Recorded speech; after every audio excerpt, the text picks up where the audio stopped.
تعبیر کیا جاتا ہے۔ نافرمان جن کو شیطان سے تعبیر کیا جاتا ہے، تو ابلیس جو ہے اس کی ساری اولاد آگے شیاطین ہیں، اور پھر شیطان کا اطلاق جو ہے وہ بعض انسانوں پہ بھی کیا جاتا ہے، شیاطین الانس والجن، کہ جنوں اور انسانوں میں سے شیاطین۔ تو وہ اگرچہ انسان وہ یہ نہیں کہ کوئی آگ کے بنے ہوتے ہیں، مٹی کے ہی ہوتے ہیں، مگر اپنی عادتوں کے لحاظ سے وہ شیطان کی صحبت کا اثر ان پر ہوتا ہے، تو پھر ان کو شیاطین سے تعبیر کیا جاتا ہے۔ قرآن مجید برہان رشید میں رب ذوالجلال نے جان کا بار بار ذکر کیا۔ سورہ رحمان میں ہے وَخَلَقَ الْجَانَّ مِن مَارِجٍ مِّن نَارٍ، اور پہلے جس طرح ذکر کیا وَالْجَانَّ خَلَقْنَاهُ مِن قَبْلُ مِن نَارِ السَّمُومِ۔ تو تخلیق کے لحاظ سے جن آگ سے بنا ہے۔ بعض جو ہمارے محققین ہیں، مثلا امام رازی، انہوں نے جن کی بحث میں لکھا کہ یہ جن ہوا سے بنا ہے، مگر جو راجح قول ہے اور ویسے جو خود قرآن میں موجود ہے تو یہ اس کی تخلیق آگ سے ہوئی ہے۔ مگر آگ سے تخلیق کا یہ مطلب نہیں ہے کہ یہ ہر وقت ہی آگ کی شکل میں رہتا ہے، پھر تو یعنی یہ جہاں سے گزرے وہاں آگ لگ جانی چاہیے، تو ہر وقت یہ آگ کی شکل میں نہیں رہتا۔ اس پر یہ دلیل ہے کہ جب یہ جن اوپر سننے کے لیے خبریں آسمانوں کے قریب جاتے ہیں، جس طرح سرکار دو عالم صلی اللہ علیہ وسلم کی ولادت سے پہلے یہ خبریں اوپر سے لے آتے تھے، اور جب سرکار دو عالم صلی اللہ علیہ وسلم کی ولادت ہوئی اور اس کے بعد سیکورٹی سخت ہو گئی آسمانوں کی، تو پھر فرشتوں کی یہ ڈیوٹی لگی کہ جب یہ ایک دوسرے کے اوپر بیٹھ کے جڑتے جڑتے آسمان کے قریب جائیں تو آگے فرشتے ان کو آگ برسائیں ان پر۔ تو یہ باقاعدہ سیاستہ کی حدیث ہے آگ برسانے کی، جس کو عام عرف میں ستارہ ٹوٹنا کہا جاتا ہے۔ تو اگر یہ یعنی ہر وقت آگ ہی کی شکل میں رہیں تو پھر آگ برسانے سے انہیں نقصان کیا ہوگا کہ ان کو سزا کے طور پر آگے ان پر آگ برسائی جاتی ہے۔ تو اس سے پتہ یہ چلتا ہے کہ تخلیق ان کی آگ سے ہوئی، لیکن اس کا یہ مطلب نہیں ہے کہ ہر وقت یہ صورت آگ میں رہتے ہیں۔ اس کو سمجھنے کے لیے ہمیں حضرت آدم علیہ السلام کی تخلیق جو ہے وہ خاک سے ہوئی، مٹی سے ہوئی، اور اب اولاد آدم یہ نہیں کہ ہر وقت وہ مٹی ہیں، یعنی ان کی موجودہ سارے انسانوں کی صورتحال وہ پڑی ہوئی مٹی سے بالکل مختلف ہے۔ یعنی یہ نہیں کہ ان کو کہا جائے جس طرح مٹی پانی میں گھل جاتی ہے تو یہ انسان بھی کہیں پانی میں داخل ہو تو گھل جائے، ایسا نہیں ہے۔ تو اسی طرح وہ جن اگرچہ آگ سے بنا ہے مگر ہر وقت وہ شکل آگ میں یا آگ کے خواص کی صورت میں نہیں رہتا، بلکہ آگے اس کے مختلف حالات مختلف صورتوں میں مختلف شکلوں میں بدلتے رہتے ہیں۔ اس سلسلہ میں ایک حدیث شریف جو مسند امام احمد بن حنبل میں ہے، اور دلائل نبوت کے اندر امام بہقی نے بھی اس کو ذکر کیا ہے، کہ نبی اکرم صلی اللہ علیہ وسلم ارشاد فرماتے ہیں عرض للشیطان فی صلاتی، میں نماز پڑھ رہا تھا تو شیطان آ دھمکا، اس نے میری نماز میں مداخلت کرنے کی کوشش کی، فخنقتہ، تو میں نے اس کا گلا دبایا۔ یعنی شیطان جسے اپنے وسوسے ڈالنے پر بڑا گھمنڈ تھا اور اپنی طاقت پر بڑا گھمنڈ تھا، تو رسول اکرم صلی اللہ علیہ وسلم نے یوں دبوچ لیا ہاتھ میں اور اس کا گلا دبایا۔ تو سرکار فرماتے ہیں فرعیت برد ریقہ علی یدی، تو اس کے میرے دبانے سے شیطان کے منہ سے تھوک نکل آیا، اور وہ تھوک میرے ہاتھ پہ لگا تو مجھے ٹھنڈا لگا۔ فوجدت برد ریقہ علی یدی، تو میں نے شیطان کے تھوک کی ٹھنڈک اپنے ہاتھ پر محسوس کی۔ تو اگر وہ ہر وقت جلتی آگ کی طرح ہی ہوتا تو پھر تھوک کا تصور نہیں ہو سکتا تھا، چہ جا کہ آگے پھر تھوک ٹھنڈا بھی ہوتا۔ تو اس بنیاد پر یعنی یہ جو حدیث شریف کے الفاظ ہیں، اس سے یہ پتہ چلتا ہے کہ تخلیق اگرچہ اس کی آگ سے ہوئی ہے، لیکن ہر وقت وہ بصورت آگ نہیں رہتا، آگے مختلف قسم کے اس کے احوال ہوتے ہیں۔ نبی اکرم نور مجسم شفیع معظم صلی اللہ علیہ وسلم کی ایک حدیث جو صحیح مسلم میں ہے، حضرت عائشہ صدیقہ رضی اللہ تعالی عنہا روایت کرتی ہیں کہ رسول اکرم صلی اللہ علیہ وسلم نے ارشاد فرمایا، خلقت الملائکۃ من نور، فرشتوں کو آگ سے پیدا کیا گیا، وخلق الجان من مارج من نار، اور جان جو ہے اس کو آگ سے پیدا کیا گیا۔ فرشتے نور سے پیدا ہوئے، خلقت الملائکۃ من نور، فرشتوں کو نور سے پیدا کیا گیا، اور جان جو کہ جنوں کا بڑا ہے اس کو آگ سے پیدا کیا گیا۔ وَخُلِقَ آدم مِمَّا وُصِفَ لَكُمْ، اور حضرت آدم علیہ السلام کو اس سے پیدا کیا گیا جو تمہیں قرآن مجید برہان رشید میں بتایا گیا ہے، یعنی مٹی سے۔ اس حدیث سے جو صحیح مسلم کے اندر ہے، یعنی یہ معلوم ہوتا ہے کہ جن کی تخلیق میں دوسری رائے رکھنا بہت کمزور بات ہے، یہ آگ سے ہی پیدا ہوا، قرآن میں بھی ہے، حدیث میں بھی ہے۔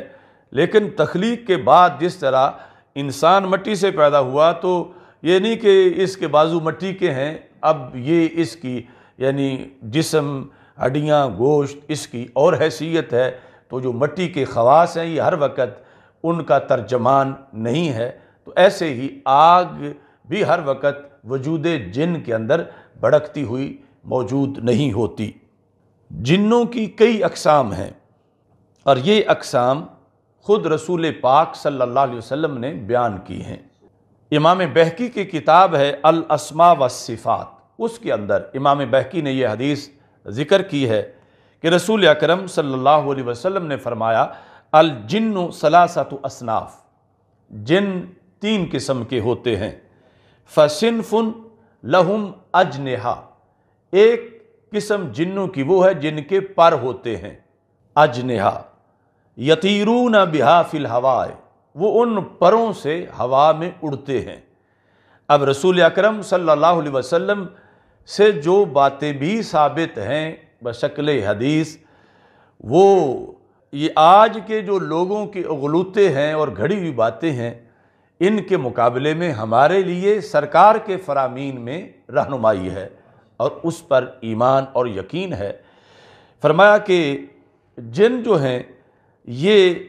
پروں پر ہوا میں اڑتے ہیں۔ اب کوئی یہ کہے کہ ہمیں اڑتے نظر نہیں آتے یا اگلی قسمیں، تو اس میں لفظ جن کا مطلب ہی یہ ہے کہ جو نظر نہ آئے، یعنی یہ امام بیضاوی رحمۃ اللہ علیہ نے تفسیر بیضاوی میں یہ بتایا کہ بشر کی وضاحت میں کہ بشر جن کے مقابلے میں ہے، تو ان کا آپس میں مقابلہ کس طرح ہے کہ بشر وہ ہوتا ہے جو اس کی جسامت وجود اس کا نظر آتا ہے، اور جن وہ ہے جو نظر نہیں آتا۔ یعنی یہ نہیں ہے کہ بشر وہ ہے جو مٹی کا بنا ہوا ہو، بشر وہ ہے کہ یعنی اب آپ جتنے حضرات یہاں بیٹھے ہوئے ہیں تو کوئی ایک بھی ایسا نہیں کہ جس میں یہ صلاحیت ہو کہ وہ اپنے آپ کو نظر نہ آنے دے، یعنی ضرور اس کی شکل صورت جہاں بھی انسان بیٹھا ہو، وہ اگر سامنے ہے کہیں کسی پردے کے اندر نہیں ہے تو وہ اپنے آپ کو چھپا نہیں سکتا۔ یہ ہے بشر ہونے کا مطلب کہ اس کی جلد، چمڑا، کھال، یہ ظاہر ہے اس کا وجود۔ اور جیم اور دو نون یہ حروف کا مادہ عربی زبان میں جس میں بھی آتا ہے وہاں چھپنے والا مطلب ضرور ہوتا ہے۔ جس طرح کہ لفظ جنون ہے تو عقل کو ڈھانپ دیتا ہے، جس طرح کہ جنت ہے تو وہ ہماری آنکھوں سے چھپی ہوئی ہے، جس طرح کہ جنان یعنی دل کو اور باطن کے امور کو اس سے تعبیر کیا جاتا ہے تو وہ بھی چھپا ہوا ہے۔ تو جن بھی یعنی اپنے معنی میں، اپنے لفظ کی روشنی میں کہ جن وہ ہے کہ جو چھپا ہوا ہے، یعنی عام حالات کے اندر وہ نظر نہیں آتا، اگرچہ نظر آ سکتا ہے لیکن وہ جس وقت اپنی ایک روٹین میں ہے تو وہ موجود ہونے کے باوجود نظر نہیں آتا۔ جس طرح کہ مثلا اب جتنے بھی انسان یہاں موجود ہیں سب نظر آ رہے ہیں، لیکن نہ جانے کتنے جن ہوں اور ان میں سے کوئی بھی نظر نہیں آ رہا، کیونکہ جن کے جن ہونے کا مطلب ہی یہ ہے کہ وہ اپنی اصل تخلیق کے لحاظ سے اس کے جو ہر وقت عام اس کی حالت ہے بشر کے مقابلے میں وہ یہ ہے کہ وہ نظر نہ آئے، اگرچہ پھر نظر آنے کے مختلف اسباب بھی ہیں اور مختلف صورتیں ہیں۔ رسول اکرم صلی اللہ علیہ وسلم نے فرمایا دوسری قسم جنوں کی صنف حیات و کلاب، کہ وہ سانپ اور کتے ہیں، یعنی ہیں جن لیکن شکل ان کی سانپ کی ہے اور وہ شکل سانپ میں ہی لوگوں کو نظر آتے ہیں، یعنی ان کا کام پروں سے اڑنا نہیں ہے، وہ سانپ کی شکل میں جن ہوتے ہیں۔ اور ایسے ہی کلاب، یعنی ہر کتا ایسا نہیں لیکن کچھ کتوں کی شکل میں جن ہوتے ہیں، اور وہ مثلا گھروں کے اندر یا کہیں ایسا کوئی سانپ ظاہر ہوتا ہے، پھر یہ حکم بھی ہے کہ اس کو یہ کہا جائے کہ تمہارا معاہدہ تھا حضرت سلیمان علیہ السلام سے کہ تم انسانوں کے گھروں میں نہیں آئے ہو، تو اگر تم جن ہو تو پھر بھاگ جاؤ یہاں سے ورنہ تجھے قتل کر دیا جائے گا۔ تو یہ یعنی اس کو مارنے سے پہلے اسے کہا جائے حدیث شریف کے مطابق، تو اگر وہ جن ہوا تو پھر غائب ہو جائے گا، کیونکہ اگر جن ہونے کی شکل میں اس کو مارا جائے گا تو پھر مارنے والے کا بہت نقصان ہو سکتا ہے، کہ جب جن سانپ کی شکل میں ہو اور پھر اس سانپ کو مارا جائے تو اس پر بہت مضر اثرات مرتب ہو سکتے ہیں۔ ساتھ ہی کلاب، یعنی کچھ کتے جو ہیں، یعنی چلتے پھرتے انسانی آبادیوں کے اندر کتے ہیں، شکل کتوں کی ہے لیکن ہوتے وہ جن ہیں۔ تیسرے نمبر پر صنف یحلون و یزعنون، کہ جو کسی دوسرے جسم میں ذی روح کے اندر وہ انہوں نے حلول کیا ہوتا ہے، کسی دوسرے جسم کے اندر انہوں نے حلول کیا ہوتا ہے اور وہ جسم ان کی گویا کہ ایک سواری ہوتے ہیں، تو اس میں بھی یعنی علیحدہ کوئی پہچاننے کی صورت نہیں ہے، نہ وہ نظر آتے ہیں جو اڑ رہے ہیں اور نہ یہ نظر آتے ہیں جنہوں نے حلول کیا ہو، باقی جو سانپ کی شکل میں ہوں، یعنی وہ سانپ کی شکل والے یہ مطلب نہیں کہ اس شکل کو ختم نہیں کر سکتے، وہ اچانک غائب ہو سکتے ہیں، اور ایسے ہی کتے کی شکل والے بھی، لیکن وہ اس شکل میں عام انسانی آبادیوں میں اور لوگوں کو دیکھنے میں نظر آتے ہیں۔ تو نبی اکرم نور مجسم شفیع معظم صلی اللہ علیہ وسلم سے پھر جن کا مختلف شکلوں کے اندر جانا، تبدیل ہو جانا، اس کا بھی تذکرہ موجود ہے، اور ایسے ہی جن کا شکل انسانی اختیار کر لینا، اس کا بھی ثبوت جو ہے وہ شریعت مطہرہ میں موجود ہے۔ ایک حدیث شریف میں ہے کہ ہمارے آقا صلی اللہ علیہ وسلم نے فرمایا الکلب الاسود شیطان، کہ جو کالا کتا ہے یہ شیطان ہے۔ تو عام کتوں کے مقابلے میں پھر اس کے اندر اس شکل میں جن کے ہونے کے چانسز جو اس کیٹاگری کے جن ہیں یہ زیادہ ہیں۔ نبی اکرم نور مجسم شفیع معظم صلی اللہ علیہ وسلم کا یہ فرمان بھی موجود ہے جامع ترمذی میں، ان بالمدینۃ جنا قد اسلموا، کہ مدینہ منورہ میں کچھ جن ہیں جو کہ مسلمان ہو چکے ہیں۔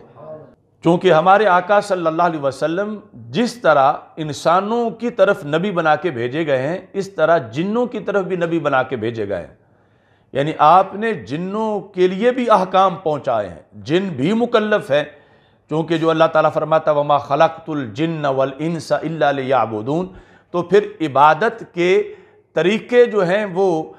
جنوں کے لیے بھی ہیں، اور وہ بھی مکلف ہیں کہ ان طریقوں کے مطابق اللہ کی بندگی کرے۔ اس واسطے یعنی ماضی میں پھر ایسے بھی ہوا کہ کچھ جن بھی مفتیان کرام اساتذہ کے پاس پڑھتے رہے، اور پھر ان کا یعنی ایک لقب ہے مفتی ثقلین کہ وہ جنوں انس کے مفتی تھے، اس طرح کئی تذکرے ملتے ہیں۔ تو رسول اکرم صلی اللہ علیہ وسلم نے فرمایا یہ جو مدینہ منورہ کے جن مسلمان ہو چکے ہیں، فَإِذَا رَأَيْتُم مِّنْ هَٰذَا الْأَوَامِرِ شَيْئًا، اگر تم اپنے آبادیوں کے اندر کوئی چیز ایسی دیکھ لو تو 3 بار تم ان کو وارننگ دو